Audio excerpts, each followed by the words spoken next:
25k je boleh dapat BMW. Ni bukan scam tapi ni second chance. Skuter BMW mampu milik? Yes, memang wujud. Dia bukan barang mahal weh, tapi barang mampu weh. BMW C400X tahun 2019, skuter 350cc yang nampak chill. Tapi power dia jangan main-main. 34 horsepower pada 7,500 rpm. Pick up dari 0 ke 100 km sejam dalam 9.5 saat. Sekali pulas, terus masuk alam lain. Tak ada niat nak race pun, tapi kalau akid ayat boleh cucuk Abang H dekat highway KL Seremban. Nampak macam besar, tapi sebenarnya slim je. Nak ciluk, easy. Nak pergi kerja, pergi kelas, hantar anak dan panjat genting, steady je.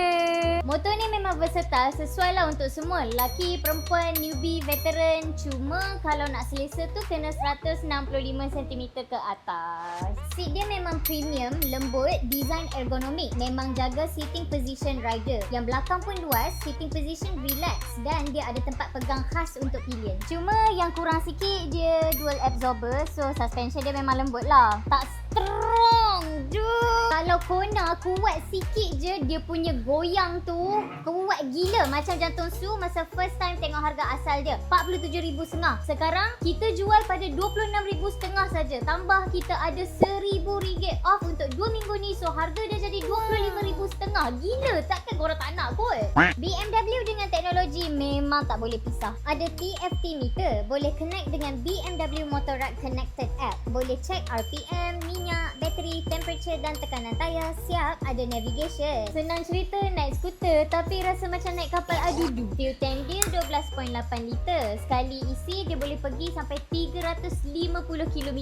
So kalau full tank tu KL Penang, GG easy. Kompartmen dia style sebab dia ada sebelah kiri dengan sebelah kanan. Tapi dia punya dalam tu macam lompat belakang rumah lepas hujan. Bawah seat dia pun ada, siap ada flex case untuk sumbat full face helmet.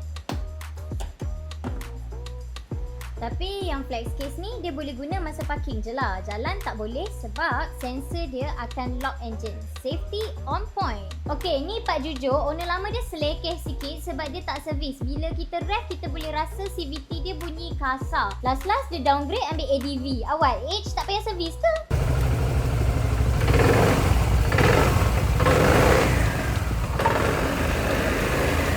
Tapi jangan risau, kita akan settle semua. Sebelum dia keluar kedai, kita akan check, servis dan clean. Kalau tak sedap, awak boleh return dalam masa 6 hari. Dan kalau lagi tak sedap, dalam masa 6 bulan kita ada warranty. So, tunggu kau je untuk ambil dia dan rosakkan CVT dia pula. Orang kata second hand, kita kata second chance. Kalau nak cari motor yang classy, motor yang jimat minyak dan yang paling penting, lagi murah dari X-Max, Roger je.